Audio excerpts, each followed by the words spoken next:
ফ্যাসিবাদের নায়ক শেখ হাসিনা পালিয়ে গেছে। তাদের যারা দোসর তারা অনেকে পালিয়ে গেছে, অনেকে লুকিয়ে আছে। নতুন সরকার গঠন হচ্ছে, একটা ইন্টারিম সরকার, অন্তর্বর্তীকালীন সরকার, এবং সেই সরকারের প্রধান হচ্ছেন আমাদের সকলের অত্যন্ত শ্রদ্ধেয় মানুষ প্রফেসর ডক্টর ইউনূস আলী। আরও শ্রদ্ধেয় ব্যক্তিরা এর সদস্য হয়েছে। এদের কাছে আমাদের প্রত্যাশা অনেক। আমরা সবাই মনে করি যে এই ইন্টারিম গভর্নমেন্ট তারা অবশ্যই যৌক্তিক সময়ের মধ্যে তারা একটা নির্বাচনের ব্যবস্থা করবেন। আমি নির্বাচনের কথার উপরে খুব জোর দিতে চাই, এবং যে সংস্কারের প্রশ্নটা এসছে, সবসময় আসছে, সেই সংস্কারের ব্যাপারেও নির্বাচনটা অত্যন্ত গুরুত্বপূর্ণ। কারণ the final authority is the people. সেটা কীভাবে আসবে? সেটা অবশ্যই একটা নির্বাচিত পার্লামেন্টের মধ্য দিয়ে তাদের মাধ্যমে সেটাকে আসতে হবে, এর কোনো বিকল্প নেই।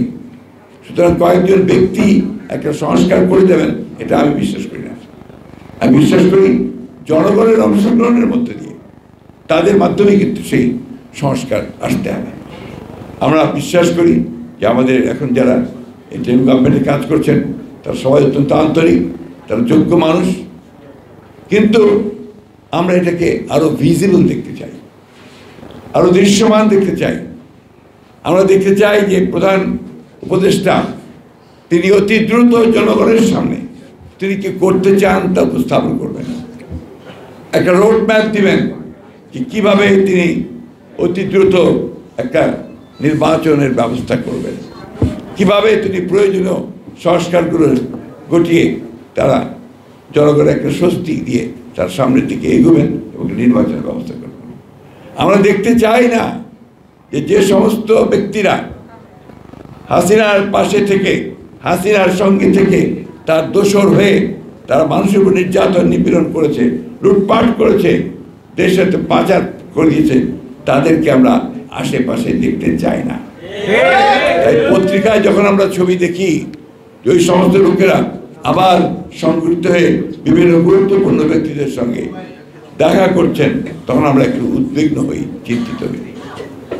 আমরা খুব চিন্তিত হই যে আজকে প্রায় 16-17 দিন হচ্ছে, এখন পর্যন্ত ওই সেক্রেটারিয়েটের যে সমস্ত সেক্রেটারিরা এই সরকারকে এতদিন ধরে চালিয়েছে, তাদের সমস্ত কুবুদ্ধিগুলো দিয়েছে, তারা এখনো ওই সরকারের সচিবের দায়িত্বগুলো পালন করছে।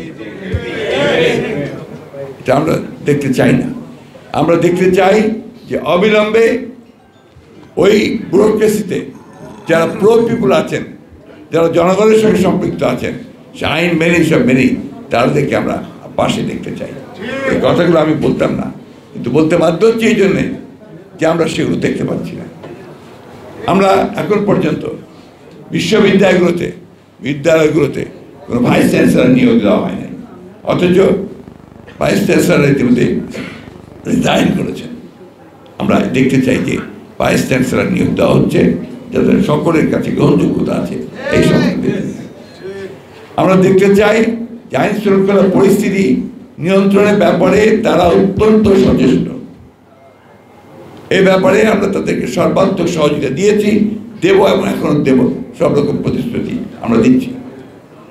রাজনৈতিক দলগুলোর সঙ্গে এখন পর্যন্ত এই সরকারের সত্যিকার অর্থে কোনো এজেন্ডা ভিত্তিক কোনো আলোচনা হয়নি, কিন্তু রাজনীতি ছাড়া তো এটা হবে না। রাজনৈতিক দলগুলোর মতামত তো আনতে হবে। রাজনীতি ওই জায়গাটাই রাজনীতি, যে জায়গায় তারা বসে আছেন ইন্টারিম গভর্নমেন্টে, এইটাই হচ্ছে রাজনীতির জায়গা। কারণ এখান থেকেই তো দেশের সব কিছু ভবিষ্যৎ নির্ধারিত হবে। সুতরাং যারা রাজনীতি করছেন তাদের সঙ্গে অবশ্যই তাদেরকে মত বিনিময় করতে হবে।